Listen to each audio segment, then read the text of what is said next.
Halo, kembali lagi bersama Imam Infocom.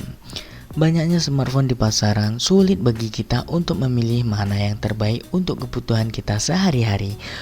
Untuk sekarang ini, smartphone tidak bisa dibantah lagi, telah menjadi bagian dari kehidupan kita. Mereka dapat melakukan semua tugas yang mampu dilakukan komputer.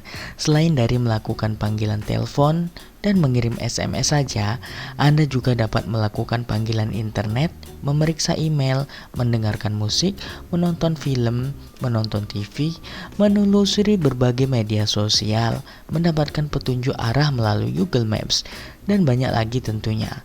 Tugas beratnya adalah memilah-milah banyak smartphone yang tersedia sebelum kita membelinya.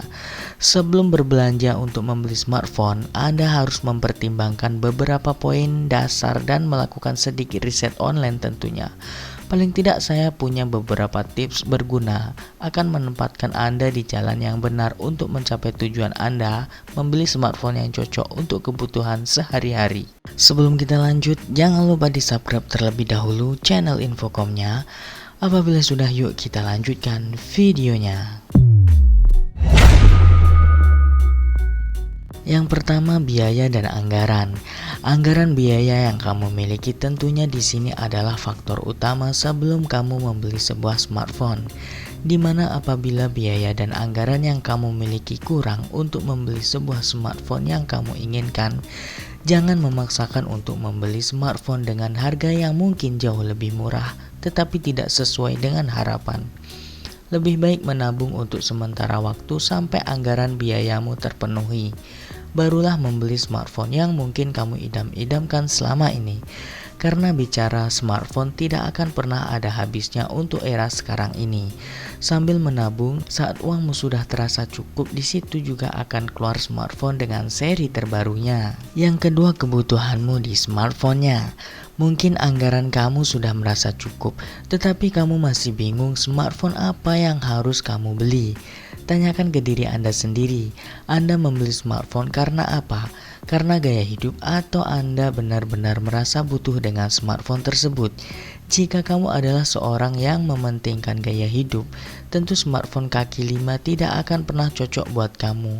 Walaupun terkadang smartphone kaki 5 ini lebih memiliki banyak fitur yang mungkin akan memenuhi aktivitas kamu sehari-hari, ketimbang membeli smartphone bintang 5 yang mungkin cuman kamu pakai untuk bersosial media, berfoto, ngegame, stalking mantan, dan pamer logonya supaya orang tahu kalau kamu pakai smartphone bintang 5. Jadi kembali ke tujuan awalmu, bergaya semata atau memang kamu membutuhkannya dari segi fitur dan lain sebagainya. Syukur-syukur bisa beli yang mantap sekaligus bisa bergaya kan. Selanjutnya ke layar smartphone. Besar atau kecil, sebuah layar smartphone tentu juga salah suatu hal utama yang menjadikan faktor penentu sebelum kamu meminang sebuah smartphone. Selain ukuran layar, kamu juga harus memperhatikan jenis dan panel yang dipakai pada sebuah smartphone. Karena hal ini akan berpengaruh justru saat kamu memakainya nanti. Misalnya kamu membeli sebuah smartphone dengan harga yang bisa dikatakan cukup tinggi dengan layar AMOLED. Dari segi tampilan mungkin AMOLED lebih bagus dan lebih keren. Apalagi ditambah dengan fingerprint under display, tentu hal itu akan menggiurkan. Tetapi hal itu belum tentu cocok buat kamu. Misalnya keseharianmu bisa dikatakan ekstrim dan berkemungkinan smartphonemu jatuh dan layarnya pecah. Tentu kamu harus mengeluarkan biaya yang lebih mahal ketimbang layar TFT ataupun layar IPS yang mungkin lebih cocok buat aktivitas kamu sehari-hari. Dan layar IPS tidak kalah bagus untuk saat ini. Jadi soal layar perlu kamu pertimbangkan dalam hal pemakaian. Mengenai resolusi dan layar, itu kembali ke selera Anda. Jika kamu seorang yang menyukai resolusi tinggi 1080p misalnya, hampir semua smartphone sudah didukung dengan resolusi layar 1080 pixel. Yang keempat, ukuran penyimpanan memori atau ROM. Dengan anggaran pas-pasan, kamu mungkin akan berpikir cukup keras untuk membeli smartphone dengan kapasitas memori yang pas-pasan juga. Untuk penyimpanan saya menyarankan kepada Anda untuk menyimpan sebuah file apapun di cloud saja. Sekarang setiap smartphone sudah hampir disediakan penyimpanan tambahan di mana kamu bisa menyimpan file kamu di server penyedia hosting. Misalnya saja iCloud punya Apple, Samsung Cloud punya Samsung, atau Google Drive punya Google. Sehingga penyimpanan yang ada pada smartphone kamu bisa lebih lega ketimbang kamu menyimpan semua file di memori handphone. Selain caca yang banyak, smartphone kamu akan terasa melamban apabila memori atau ROM mulai penuh. Biaya ngepas tidak jadi masalah dengan memori penyimpanan yang tidak terlalu besar. Sedang bagaimana RAM-nya? RAM hanya akan bekerja cukup keras saat kamu menggunakannya untuk bermultitasking, membuka aplikasi secara bersamaan misalnya. Hal itu akan banyak menggunakan RAM. Tapi jika kamu adalah seorang yang santai, mungkin RAM tidak terlalu menjadi penghambat buat kamu untuk membeli smartphone. Kecuali kamu adalah seorang yang super ekstra dalam menggunakan smartphone, di mana kamu tidak ingin saat membuka aplikasi, salah satu aplikasinya tertutup. Kamu harus mempertimbangkan hal itu untuk membeli smartphone dengan RAM yang cukup mumpuni tentunya. Semakin besar RAM tentu akan semakin baik. Yang kelima, sistem operasi. Sistem operasi tentunya adalah di mana kamu lebih terbiasa dengan UI yang disuguhkan. Walaupun setiap smartphone hampir menggunakan jenis OS yang sama, tetapi dalamnya setiap brand pun memiliki custom OS yang berbeda. Jadi di sini kamu hanya perlu membiasakan dengan tampilan yang baru jika kamu memilih smartphone dengan OS yang berbeda. Keenam, masa pakai baterai. Faktor penting lainnya yang perlu dipertimbangkan adalah masa pakai baterainya. Meskipun fitur-fiturnya hebat, baik dan bagus, baterainya harus cukup kuat untuk menopang dalam jangka waktu yang wajar. Anda tidak ingin ponsel mati setiap jam tentunya. Perangkat dengan kapasitas baterai lebih besar selalu menawarkan opsi cadangan baterai yang lebih baik. Jangan percaya dengan iklan yang mengatakan baterai mampu bertahan sekian jam atau sekian hari, karena pemakaian setiap orang kan berbeda-beda. Apalagi jika smartphone menawarkan performance yang lebih tinggi, tentu akan menguras baterai lebih banyak.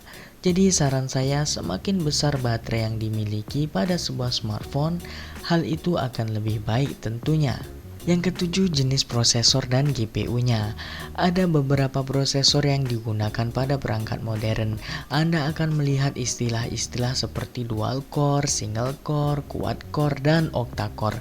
Lagi-lagi kamu jangan percaya iklan terhadap hal ini.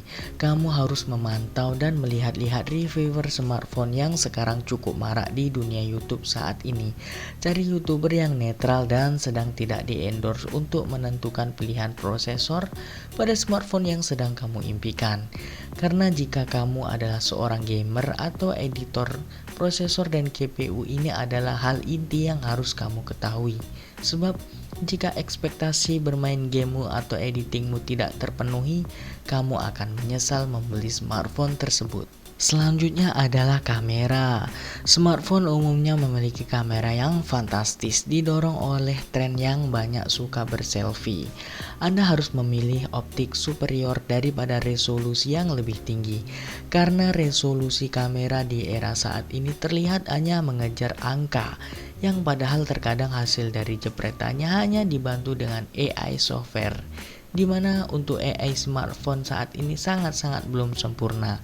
Namun lumayan lah untuk mengecoh pembeli supaya membeli smartphone dengan resolusi tinggi yang terkadang optiknya gampang aus. Pemakaian 1-3 bulan hasil tangkapannya bisa berubah jadi buruk gitu. Terakhir adalah koneksi dan sensor. Kamu harus memperhatikan juga koneksi teknologi yang sudah ada pada saat ini. Misalnya teknologi 5G di mana sudah tersedia di dunia. Meskipun di negaramu belum ada, kamu membeli smartphone dengan koneksi yang sudah 5G tentunya akan lebih baik. Hal itu tidak perlu kami terangkan tentunya. Sedang untuk sensor-sensor tentunya kembali ke diri Anda masing-masing. Seperti sensor NFC mungkin sudah sangat penting saat ini untuk ada di dalam sebuah smartphone. Baiklah, itu tadi beberapa tips yang mungkin bisa membantu Anda untuk memilih sebuah smartphone yang mungkin kamu masih bingung harus memilih smartphone seperti apa. Baiklah, saya undur diri dan pamit.